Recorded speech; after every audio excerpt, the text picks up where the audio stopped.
Hello world, Vagabond is here. In this video I will take you on a journey through the Republic of Karelia, a region in western Russia. Part of the territory of the modern-day Karelia belonged to Finland until the end of the Winter War between Finland and the USSR. As a result of the Finland's defeat in the war in March 1940, the territories of the Karelian Isthmus and northern Läskelä were assigned to the Soviet Union. During my journey, I explored the Finnish heritage of the region, but also tried to understand how life goes on in Karelia under the current economic and political pressure put on Russia. First of all, I went to the old town of Vyborg, which more than once became the subject of geopolitical disputes between Sweden, Finland and Russia. There is our train that we're going to take in the direction of Vyborg, so this is Finland direction. This is the train Siemens that localized production of their trains in Russia, but after the imposition of sanctions by Siemens, they stopped the production of these trains last year. The trains are now to be overcrowded. I didn't expect to see that much passengers here. Well, probably some of them are tourists, some of them might be locals. Wow, look how outstanding is the building of the railway station in Vyborg. Nowadays Vyborg is a part of Leningrad region. It does not belong to Karelia, but the reason why I went here is because this town was built by Swedes, and in 1917, after Russian Revolution, it became a part of newly independent Finland, and it remained the territory of Finland until Russian-Finnish War, when it was reclaimed back by Russia. This is the outer view on the railway station of Vyborg. Until last year, until 2022, it was possible to get to Vyborg by a high-speed train that ran from St. Petersburg to Helsinki.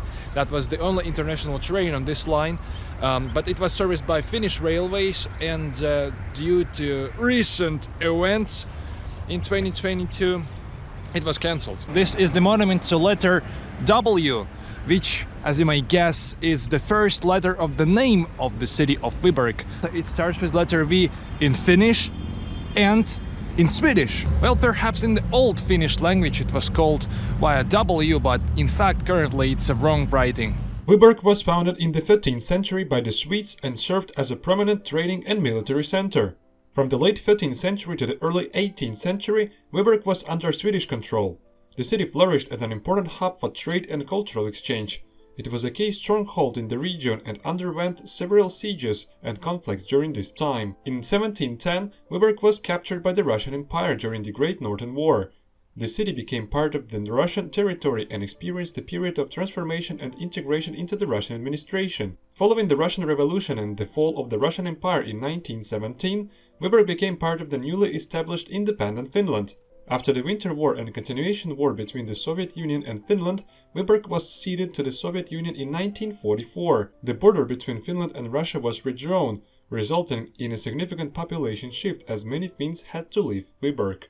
Vyborg was largely destroyed during Russian-Finnish War. That's why we can see a lot of Soviet buildings around, both Stalinist and some more simple flows of architecture, like these blocks of flats, for example. They extensively advertised joining contract army of Russia here in Vyborg. Despite the fact that Vyborg is originally Swedish town, its architecture is more Finnish because it was largely built up during Finnish occupation of this territory between 1917 and 1940s. So Vyborg has a lot of nice examples of good Finnish architecture. History literally squeezes through Vyborg's negligence. This is just unpaved road, which was originally paved by stone, and we can see this historical layer under the layer of asphalt. But it's not that bad, it's just a random hole in the road. Overall condition of the town is far from the worst. There is a better example of stone paved road. So the reason why the majority of communist blocks of flats are that ugly is because they were built after the Second World War, and there was a need to house a lot, literally like thousands, millions of people somewhere, because their former places were destroyed or, I don't know, damaged. So they basically, out of practical reasons, constructed the most simple blocks that were possible. There is the monument to Vladimir Lenin the head of Soviet Revolution in the beginning of 20th century. His head is covered by bird shit, but that's not what I was going to tell you. I was going to tell you that Lenin lived in Vyborg for a while, and from here, from Vyborg, he went straight to St. Petersburg to create the revolution. While a lot of Russians went to Finland for shopping, also a lot of Finns went to Russia for the same reason. That's why you can find some Finnish language in Vyborg on some street signs of pharmacies, for example, some grocery stores or stores of different goods. No doubt it's super cool that local businesses adapted to international trading, to international business. Wow, I just found a very good looking library. It's probably Finnish, constructed in the first half of 20th century by some Finnish architecturers. Yeah, definitely it says like Vyborg City's library. There is a very minimalistic but super exciting interior. It's modernist architecture most likely. They have this kind of holes. They create the natural illumination. So they actually have several reading halls. This is just one of them. And it also has this windows. There is not a publicly accessible reading hall. Its architecture is slightly different.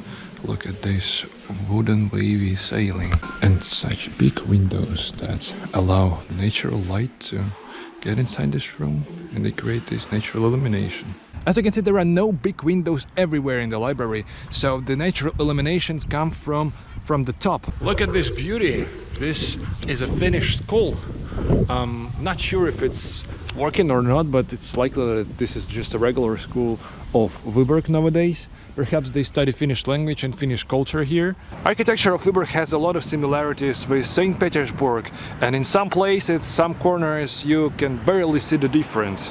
Such a lovely decoration, it reminds me of mosaic, but I doubt that this is mosaic. Maybe it's just like bricks or stones painted this way. There is the main post office of Vyborg, and this building was constructed between 1912 and 13, which means that it was built during Russian rule. There is Transfiguration Orthodox Cathedral. I'm sure somewhere nearby we can find some Catholic churches as well. Yeah, there it is, the Catholic Cathedral of St. Paul, right next to Transfiguration Church. It says that the church was constructed in 1799, hundreds of years ago. Lutherans are more widespread in western part of the country, closer to the borders with European Union, because European Union countries have more Lutherans. Obviously this territory has some closer connection to Lutheran culture than eastern part of Russia, for instance, or middle Russia, which is also Orthodox one. In the past in Vyborg there was a tram service. It was established in 1913 and it reached its peak by 1930s. During the Second World War it experienced severe damage. After Vyborg became territory of Russia, gradually the service was suspended. So currently there is not just the monument but also the coffee shop where you can grab cappuccino, for example. And this guy seems to be the conductor. They have two monuments here. Aside from the conductor there is also this guy hanging on the couple. And this is a monument to the tram surfer, definitely. I do like it. This unremarkable building is the oldest residential building in the whole country of Russia. It was constructed at the time when Vyborg was under Swedish rule. The building has 2 floors and is constructed in brick. I wish stones were able to speak. They probably witnessed a lot of things and occasions. There are the ruins of Vyborg Cathedral. It was built in early 13th century under Swedish rule. It witnessed various occasions and events of the history. It also experienced the change of ownership from Swedish to Russian, back to Finnish rules, again to Russia. While looking at these ruins I almost missed this clock tower.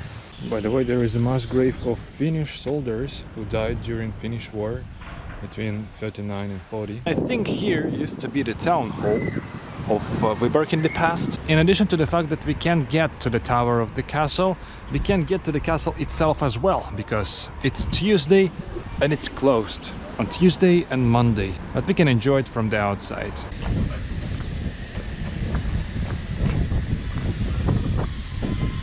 There's a very nice opportunity to try yourself as a blacksmith. It's a pretty interactive form of museum where you can produce something personally using these ancient mechanisms.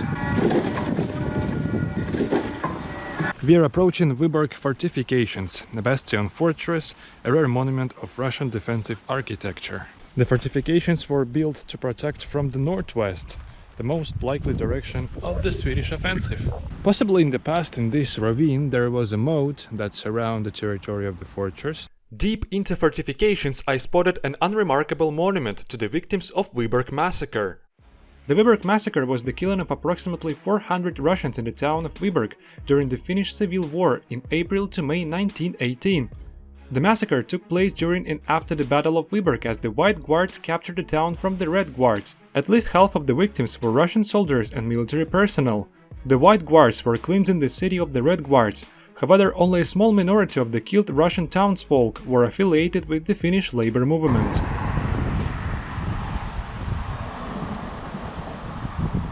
Despite the fact that Vyborg is close to Finland, Finland does not allow sanctioned goods to be imported. That's why they sell Iranian Coke, Iranian Sprite in their grocery stores. That looks super weird. And finally we reached my favorite place in Vyborg. This is its seaport.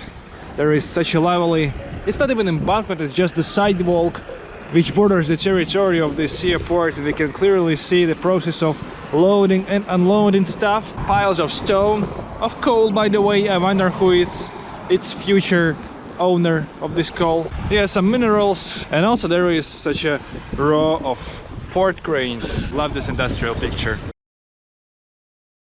This is why I often call Russia the country of fences. This is the next day of our adventures, early morning in Vyborg.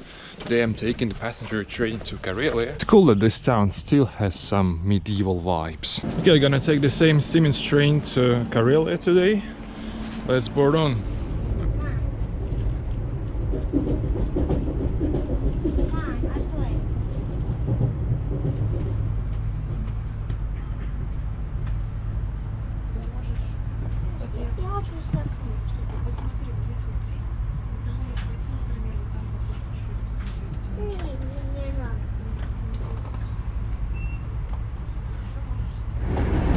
Okay, I've just arrived at Jaakkima railway station, and this is the electric train, but you see no wires.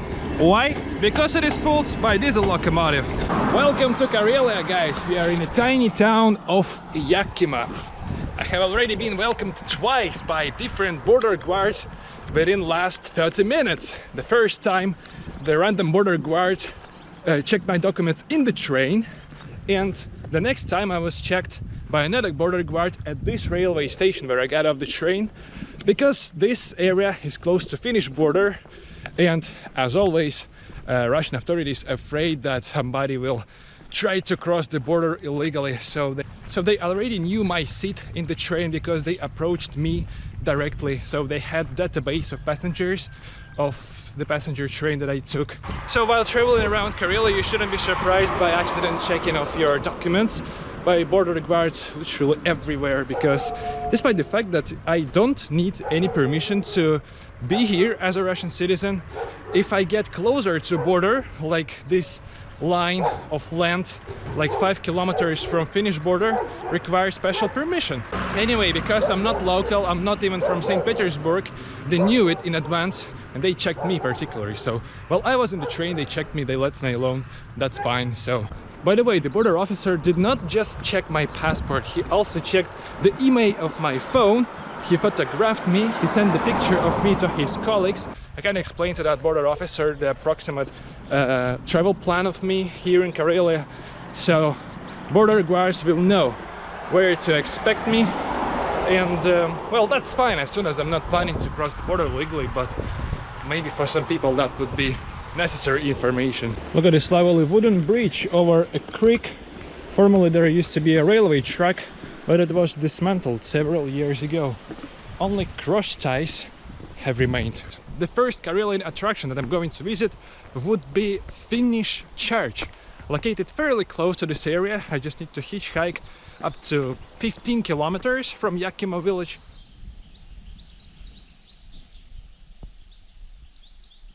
Alright, I made it to Lumivaara Lutheran church, one of the most well-known religious landmarks of Karelia. This church was built in 1902 during the era when Finland was still a part of the Russian Empire. The church primarily served the Finnish-speaking Lutheran congregation in the area. It was an important spiritual and social center for the Finnish community in Karelia. It survived the tumultuous period of World War I, the Finnish Civil War, and the subsequent border redrawing between Finland and Russia. And this is Finnish mass grave. So these are the graves of Finnish citizens of Lumivaara, of this village, who fight for Finnish independence. So despite the fact that this territory does not belong to Finland anymore, there is still this kind of the memorial cemetery. All of the graves are marked with Finnish names. We are inside the church. Look at that. Again, it was constructed in 1902 when this territory was under Russian rule. So I've just discovered that reconstruction of this church began roughly more than 1 month ago.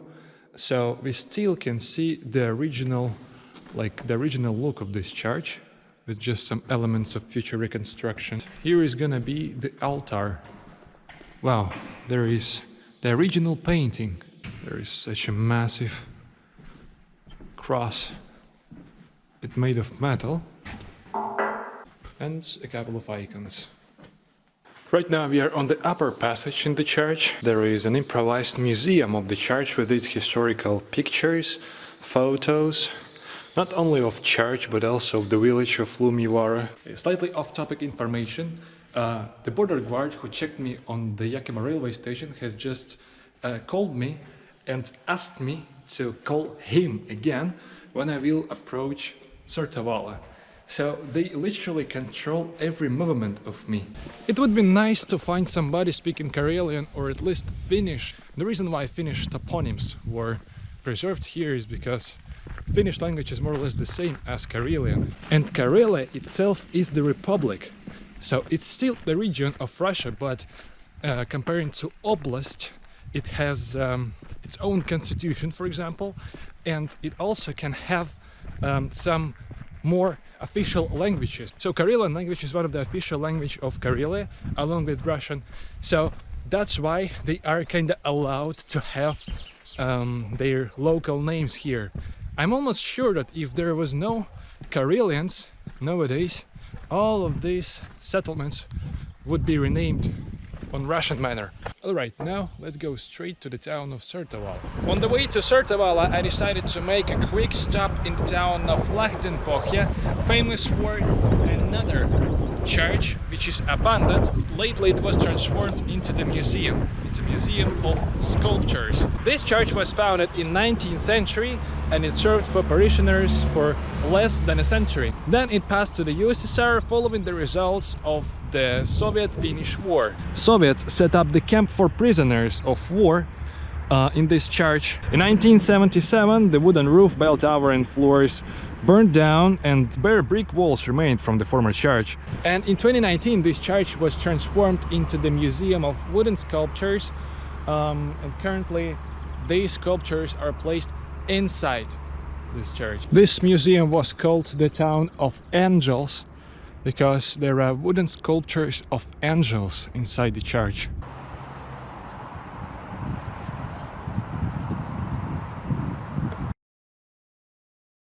I have finally reached the town of Sortavala in the Republic of Karelia. During the Finnish War and the subsequent continuation war between Finland and the Soviet Union, Sortavala played a significant role.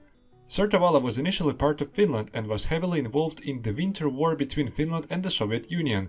The town was subject to several Soviet air raids and artillery shelling during the conflict. Following the Moscow Peace Treaty of 1940, Sortavala, along with other parts of Finnish Karelia, was ceded to the Soviet Union. The town came under Soviet control and became part of the Karelo-Finnish Soviet Socialist Republic. When Finland launched the continuation war against the Soviet Union, Sortavala became a strategic target for Finnish forces seeking to reclaim the lost territories. In the summer of 1941, Finnish forces successfully recaptured Sortavala. However, the Soviet counteroffensive in 1944 forced the Finnish army to withdraw from the region. As a result, Sortavala was once again under Soviet control. Following World War II, Sortavala remained within the Soviet Union and became part of the Russian Federation after the collapse of the Soviet Union in 1991.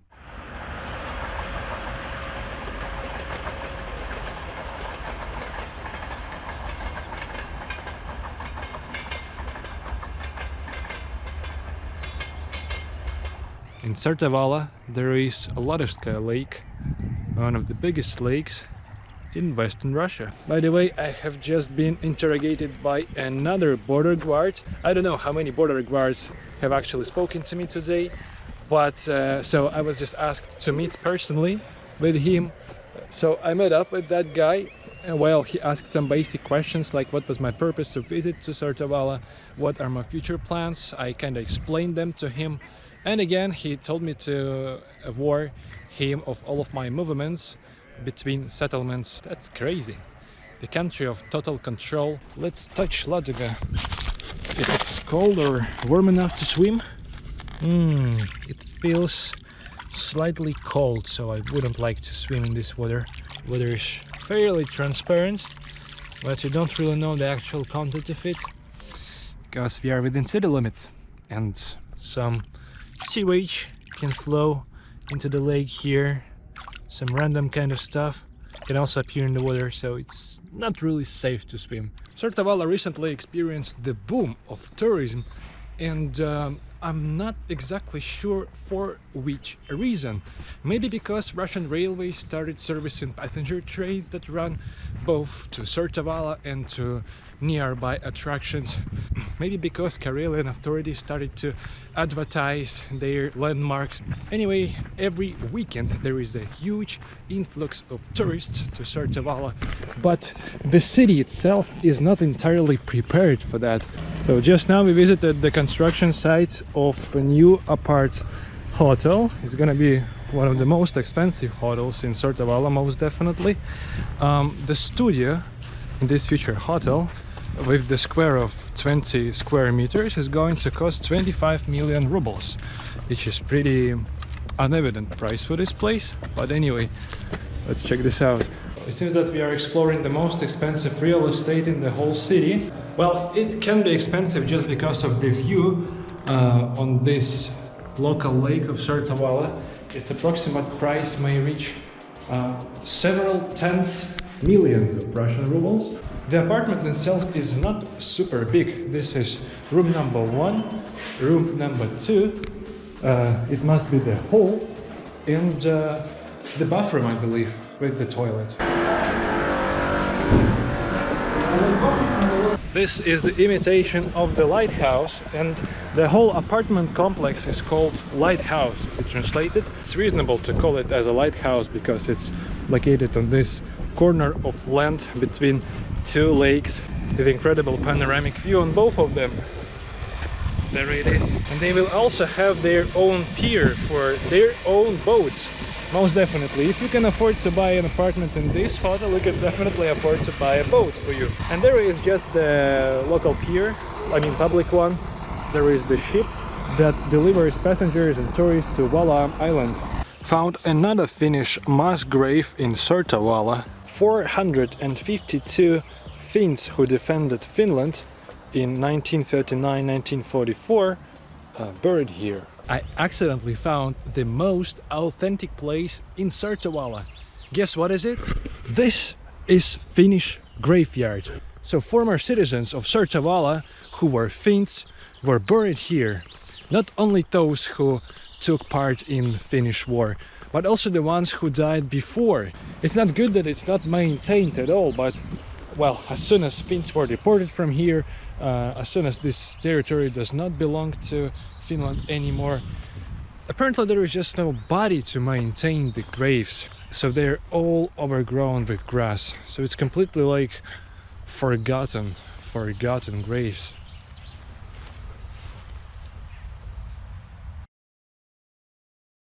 It's new morning in Karelia. I'm still in Sortavala, and today I'm going to leave this town for Petrozavodsk, the capital city of Karelia. Before going to Petrozavodsk, I'm going to visit one of the natural attractions of Karelia, Ruskeala mining park. Yesterday in the evening when I was in my hostel and almost fall asleep, well, I fell asleep pretty early, like at 8:30 p.m. approximately. I was woken up by the border guard who apparently called me twice. I didn't respond because I was sleeping, and he went straight to the hostel to wake me up. He made it, he woke me up, and he asked me about my plans for tomorrow, so for today. These border guards here in Karelia are fucking crazy.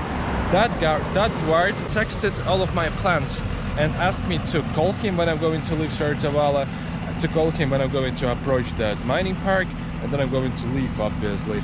It sucks, it's crazy, like, I can't imagine what would happen if I were not a Russian citizen. They would just literally control every my step.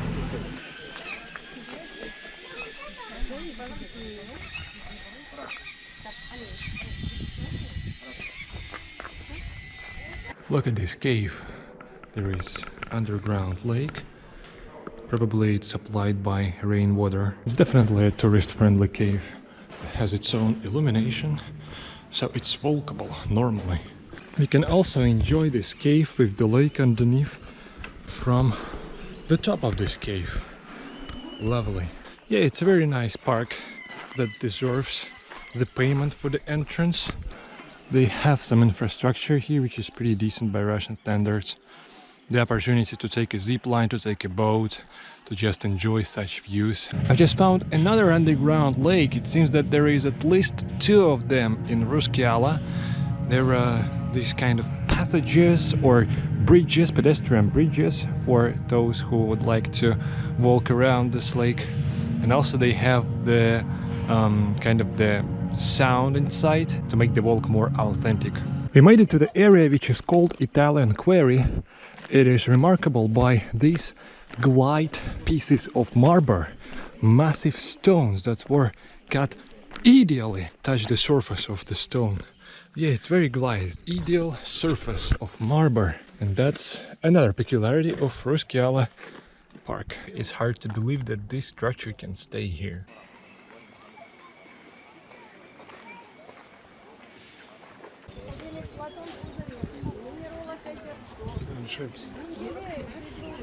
Wow, there is such a massive stone in the water. I bet it ended up here and the result of the stone fall. Currently I'm observing the factory that was constructed in late 19th century and then it was abandoned, so currently it's on the territory of this mining park. So there was some kind of the mining facility nearby. There were 2 marble quarries. One of them is on the territory of the park, another one is outside. We are on the territory of the lime plant, and there are only like 1, 2, 3, 4 pipes remained. These were huge stoves made of brick. I successfully left Ruskeala Park and now I'm going to hitchhike towards Petrozavodsk, the capital city of Karelia.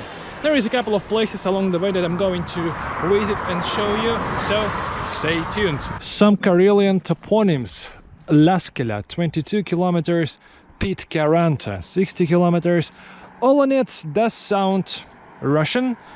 On my way to Petrozavodsk, I made a stop in the town of Läskelä, which is remarkable by its hydroelectric power plant. This hydroelectric power plant supplies the surrounding area with electricity. It was constructed in 1899, then at some point it was abandoned, and then finally it was restarted again in 2011. So aside from the hydroelectric power plant, there is also a Lutheran church in Läskelä, but it's not just the church. At some point, so sometimes, it is used as a hospital. Maybe it was just once in a life event, but on 12th of June 2023, there used to be like portable hospital in the building of this church. There is an ancient water pump which is completely rusty, doesn't work at all. But the water here must be clean. There is a lot of lakes and rivers in the region. Just found some rural decay. It used to be a residential building constructed in 1971, which is currently completely abandoned. This is the only abandoned construction that I found here. The rest of houses of the same style, of the same design, are inhabited. There are some gardens of locals, football field, and also some old Soviet blocks constructed even earlier than this one. Кстати, как в Карелии изменилась жизнь за последний год, когда ввели санкции? Стало ли меньше работы или наоборот больше? Ну, допустим, в вашем случае. Меньше? Конечно. Санкции как ввели, пипец. Короче, у нас завод был в Ярцеве. Там работало очень много людей. Все, его закрыли. Деревообрабатывающие? Да. Его закрыли, все, и оборудование, вот, его, все, его продали завод. Он полностью на Финляндию работал? Да. В Иркелахте сократилось, штат сократился. Дофига много безработных стало. Особенно вот водители, которые работали вот на Финляндию, ходили. Ну, правда, они нашли работу, но они долго сидели без работы. Да финны сами не глупые, блин, вот зачем им это надо было? Клочок земли у них, они сейчас мусор покупают, чтобы топиться. Питер им обрезал электричество, им, ну, короче, и наша сторона обрезала им электричество. Все, у них электричества нету надо. Они теперь этими ветровыми игрушками пользуются. И какие-то там у них мощный какой-то там есть. Все, больше у них нету. А так они забирали у нас и опилки, и кору, и торф, и щепу, и доски, и в круглом виде. Они покупали, потом перепродавали. Ну, а захотелось им в НАТО вступить. Да ради бога, вступайте в НАТО. Живите под натовским контролем. Они думают, жизнь будет у них сладкая. Всегда у них сладкая не будет жизнь. Они жили хорошо, когда вот они это как его покупали, это все продавали. И все это было. А сейчас что? Сейчас купи-продай. Все, они остались. Все. I just got off the truck in the middle of Karelia nowhere. I'm going to check the memorial complex, which is called the Cross of Sorrow, located somewhere in this area. It's a historically important place in Karelia, so let me tell you some information about it. This is the memorial that I'm planning to visit, the Cross of Sorrow. It was dedicated to the thousands of soldiers of both sides who perished in the Winter War of 1939-1940 between Soviet Union and Finland. The monument was erected in an area of heavy fighting when, on December 10, 1939, the Red Army captured Pitkärantä. The Finnish side prepared a strong resistance, and the battles, which continued until February, were extremely fierce.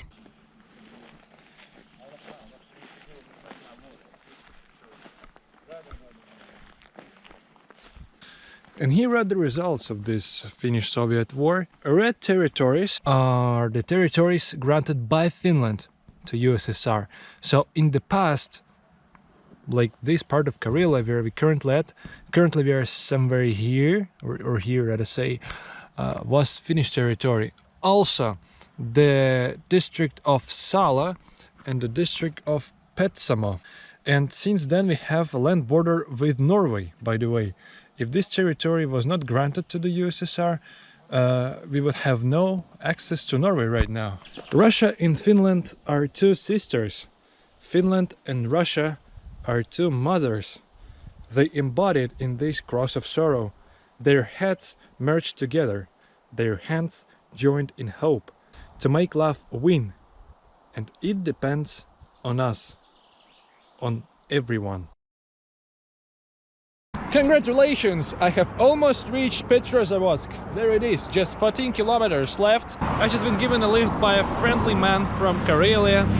He told me a lot about this region, about the life before sanctions were imposed, when they were able to go to Finland almost every day, when they went there for shopping or, I don't know, some business purposes. But at the same time, Finns also came to Russia for the same reasons.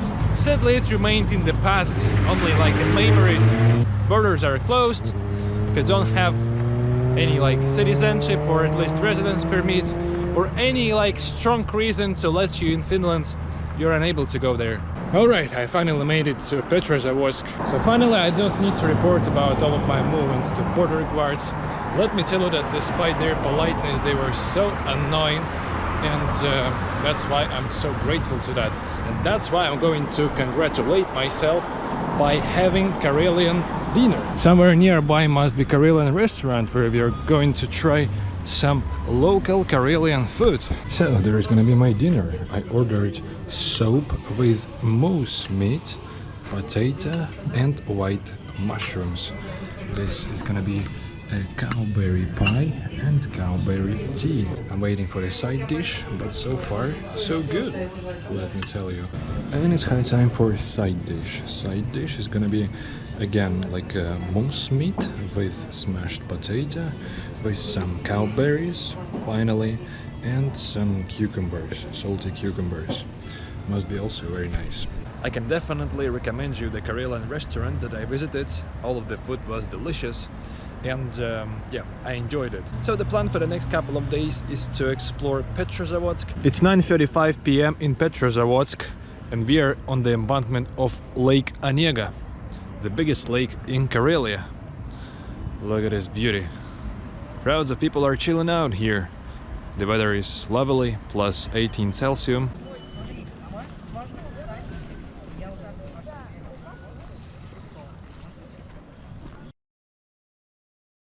It's new day in Petrozavodsk, and today I'm planning to explore the town. There is a bunch of art objects on the embankment of Petrozavodsk, and one of them is the so-called Wave of Friendship. This monument was constructed in Finnish town of Varkaus, the sister town of Petrozavodsk. And well, it symbolized the friendship between that town and Petrozavodsk. And this sculpture, which is called Unity, is the gift of Joensuu, the Finnish town, another sister town of Petrozavodsk. So the next art object on the embankment of Petrozavodsk was erected here in 1994 or 7, and it was designed by the designers from German town of Tübingen.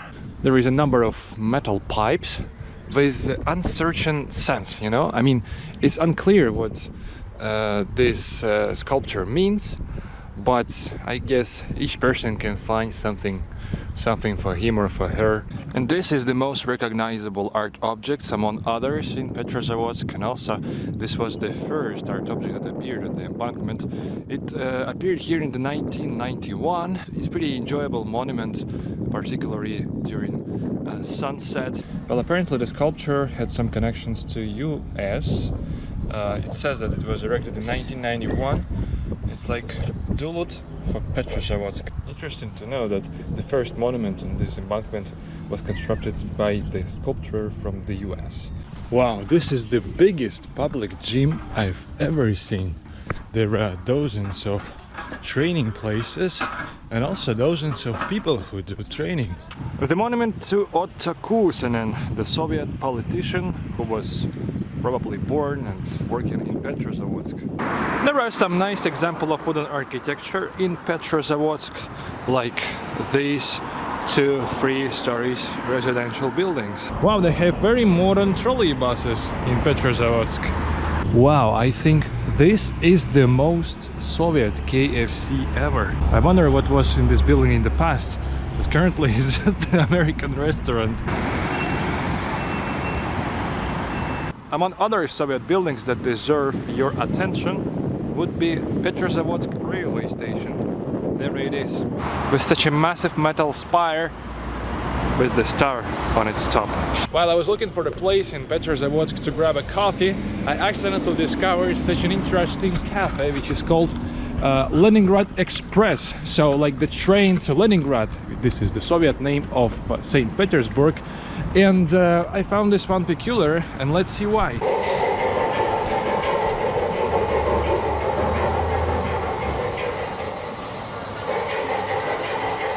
They have their own railway layout, and they deliver your orders by these mini trains. So I've just ordered the drink, which is going to be delivered by train to this track.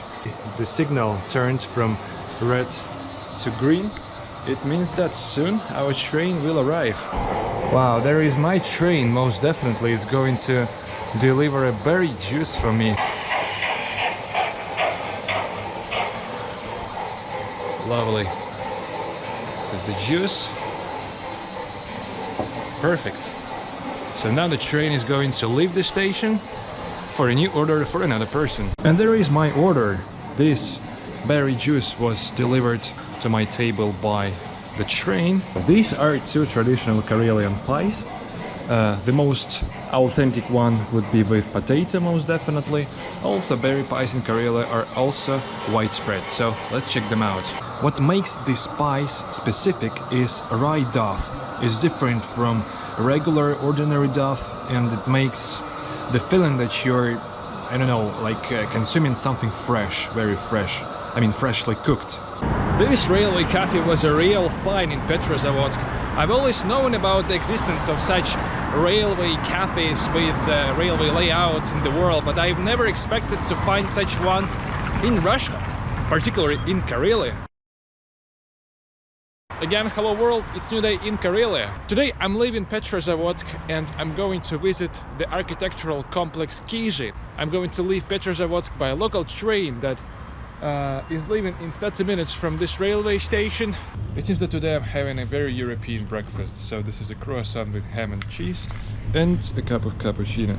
There is my train that I'm going to take to the town of Medvedya Gora. From there I'm going to hitchhike to the island that I have already mentioned. So my local train is on the left, on the right is the tourist train that is cruising around Lahdenpohja region of Russia. By this train you can visit Karelia, St. Petersburg, some nearby touristy towns.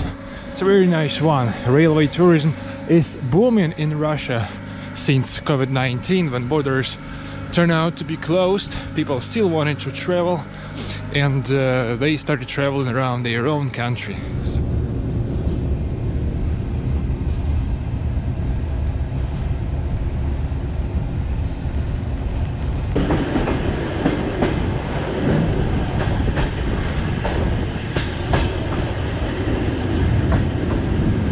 3 hours later my wagon is almost empty. Only a couple of passengers are going to the terminal station of this train, and I'm getting off one station before its terminus, in the middle of nowhere, to get closer to the road that I'm going to hitchhike towards the islands of Kizhi. I was the only passenger who got off the train in this Karelian middle of nowhere. Aside from me, that electric train, there is also the freight train towards Petrozavodsk. It's likely to depart very soon, maybe right now, but I don't have a desire to ride freight trains today. I have different mission. I'm gradually moving towards Kizhi, slightly slower than I expected, but hitchhiking still works in this area. They're building a new road to Kizhi, which is very decent, so soon it will be way faster to get there. This is a typical Karelian village. So as you can see, all of the houses here are made of wood. They're slightly neglected, but people still live there. Alright, I finally made it to the village, which is located right next to Kizhi. And as you can see, there is no other way to get there aside from taking a boat. So I'm going to take this particular boat. I have already negotiated this question with the owner of the boat. So I'll have the rest of the day for walking around Kizhi, exploring the island, and then the same driver will just give me a lift back to this kind of the settlement. We have such a golden opportunity to enjoy riding the boat straight from the boat.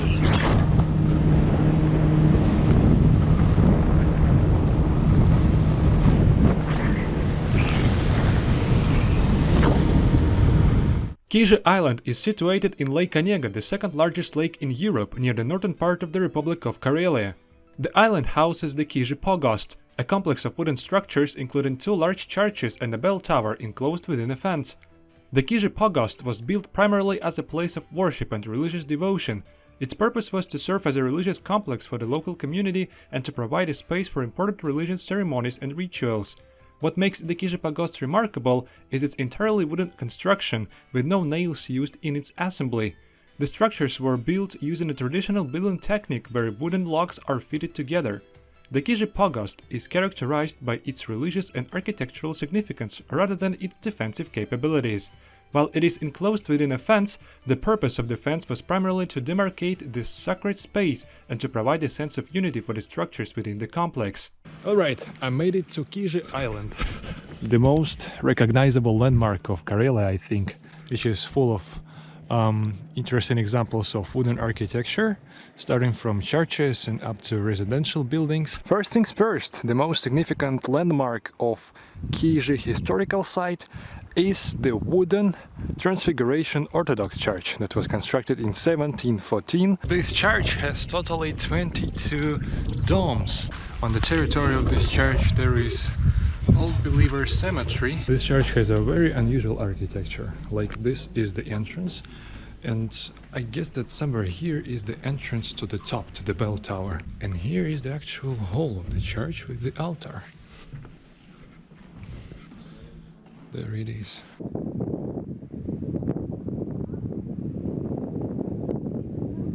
Aside from the churches and chapels, you can enjoy some traditional wooden architecture of Karelia and visit some of these wooden houses. So we are inside the traditional Karelian house that was constructed in 1876. This is the first room that we are exploring. It turned out to be a winter room. So it was mainly inhabited in winter. There are actually 4 massive rooms in this building, and each of them has its own stove. There is such a massive stove. There is again, these samovars, these utilities, that makes me conclude that this was the kitchen. Kind of the tool for knitting. Room number 3 is also spacious. They have again their own stove. And each corner of this house can be called a red corner. In red corner they usually placed Orthodox icons. And half of the house turns out to be an agricultural compartment with various tools and utilities for hunting and fishing. They even stored boats right here under the roof. They had some kind of the wooden staircase. By following these steps they could lift the boat up to the 2nd floor of the house. They also have sleds, winter sleds, nets for fishing. There is a remark related to the majority of wooden buildings of Kizhi.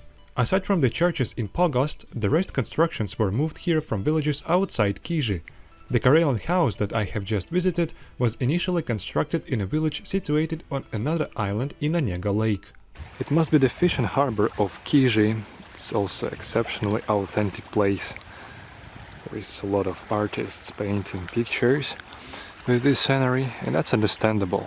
In my opinion, Kizhi has the most fulfilling collection of the best examples of Russian wooden architecture, so I highly recommend you to visit this place, this historical site.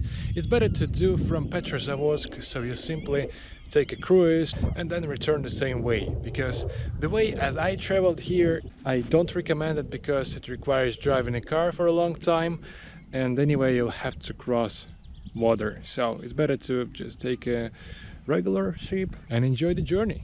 Found another wooden church. Its architecture is typical for some northern Russian regions, and probably some of them can still be found in deepest Karelia. I have just shown you some basic sights of Kizhi Island. Its territory appeared to be way bigger than I expected. It seems that I just don't have enough time to walk around it because the territory of the museum closes in 2 hours, but I'll need 2 hours to just get to the edge of the island. I found the modern day cemetery of the island. There is a lot of graveyards again with these weird crosses in form of roofs. The Kizhi Island is remarkable not just by the historical site.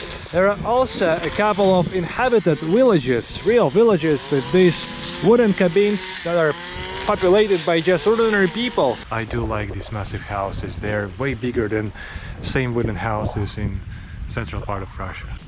Добрый вечер. А подскажите, пожалуйста, вот эта вот как бы деревня, она действительно жилая деревня или это как часть музея? Что это? Ну, это и музей, и жилых здесь всего 2 дома. Аникинский и вот этот. 2. Остальные все как музейные. Там никто не живет, там просто как там экспонат. Живут люди, но живут люди, которые работают в музее. А здесь есть какие-то дома, которые, например, ну, кто-то как дача использует? Ну вот как дача, вот у нас как дача. Вот этот дом Яникинский, это дача. Мы летом приезжаем только. На зиму мы закрываем, уезжаем в Петрозаводск, в город. Большая часть этих домов, они вообще не отсюда. Да, да, они даже в других деревень, да. Вот наш дом 26-го года, он здесь и построен был, в 26-м году, скоро 100 лет. If all Russian villages looked like this one, if they were maintained like this village, people wouldn't live such a depressing life there.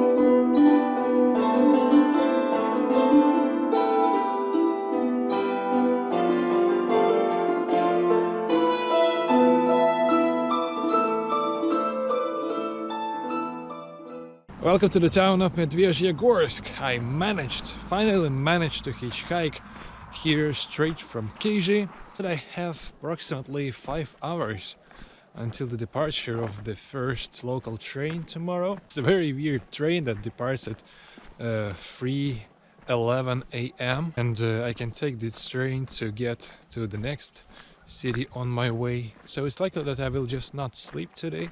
I think it's possible to find something abandoned, sneak inside and overnight, but I don't have a desire to spend more than 5 hours in this town. The building of the local railway station is so fantastic. Look, it's imperial architecture. It was constructed here even before the revolution, like October Revolution, and it's still operational. I've just discovered that local train that I was going to take early in the morning does not run today as an official train. At the same time, it actually runs as a service train. It means that 3 times a week this train runs with passengers, so you can easily buy a ticket and go, and 4 times a week it still runs with the same schedule, but you just can't buy the ticket on this train. So I will have to either pretend that I'm a railway worker and try to sneak into this train, or I have no idea how I can get there. Local time is 11:50 p.m. so it's almost midnight and it's still very bright on the street. Yeah, white nights are even whiter here than in Petrozavodsk, than in St. Petersburg, because we are gradually moving northbound. I'm just killing time before boarding on that mysterious service train that I'm not sure if I will be able to get on or not, but I decided to try. There is just no other options aside from hitchhiking. Okay, it's 3 a.m. and I'm looking for my train. It is not mentioned on timetable, so I don't know its exact track. However, I see that, wow, they opened the signal for it.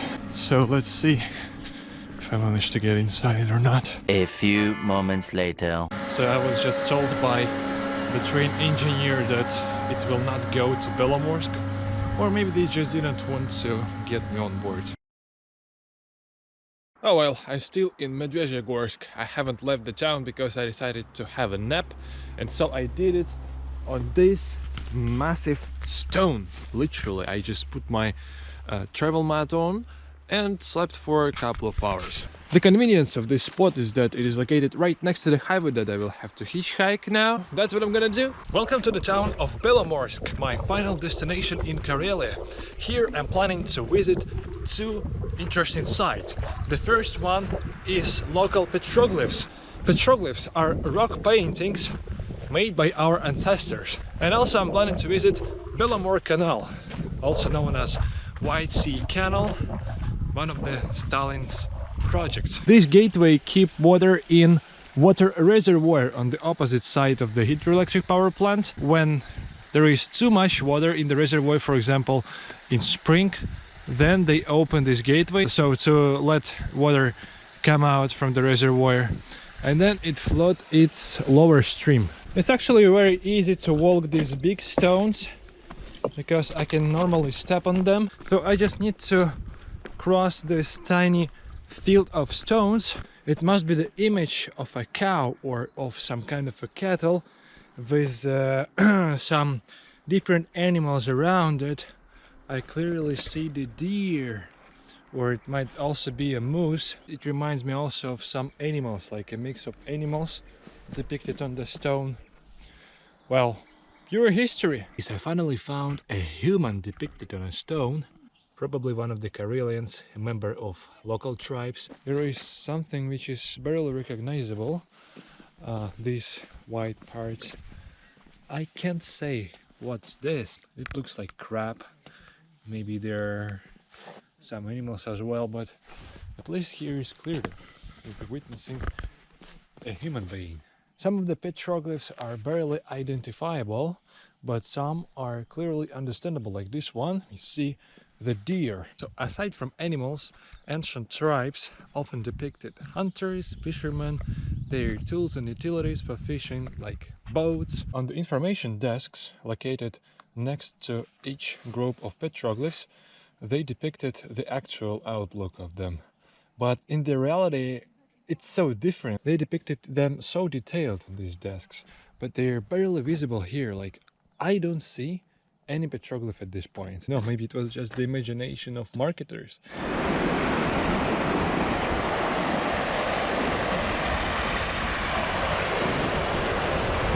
First things first, I decided to finally have a reasonable lunch. I ordered buckwheat porridge with meat and a slice of cucumber, a salad and a cup of Americana. It all costed me 375 rubles.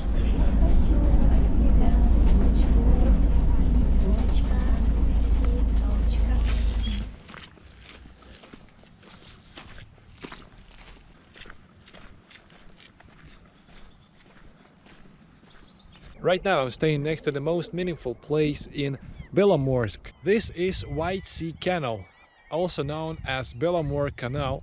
This canal connects White Sea with Onega Lake, and Onega Lake has an access to Baltic Sea.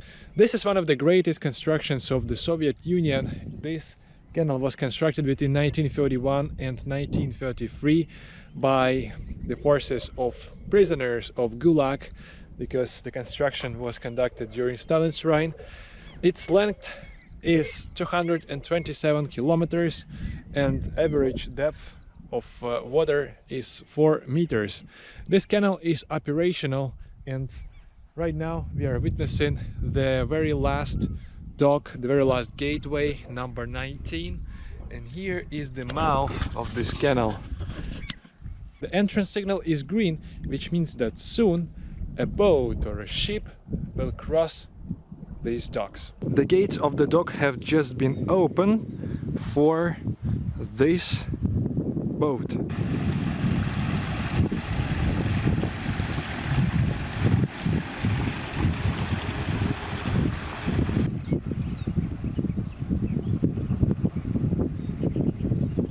The ship has just made it to the dock, so they're closing back gates of the dock to make the level of water in the dock and in the canal equal. So the level of water is gradually becoming equal in the dock and in the canal, so soon the boat will depart.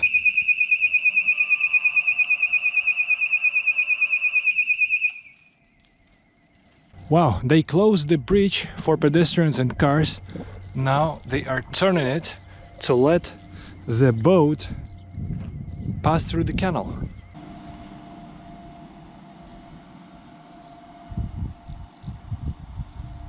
And there is the mechanism under the bridge that rotates it. The boat is going to pass this bridge.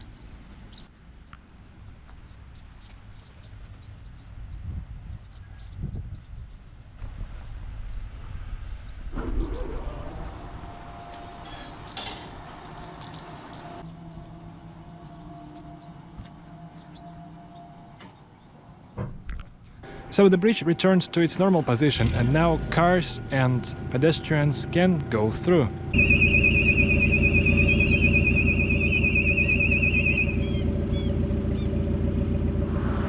The city of Belomorsk looks extremely ordinary.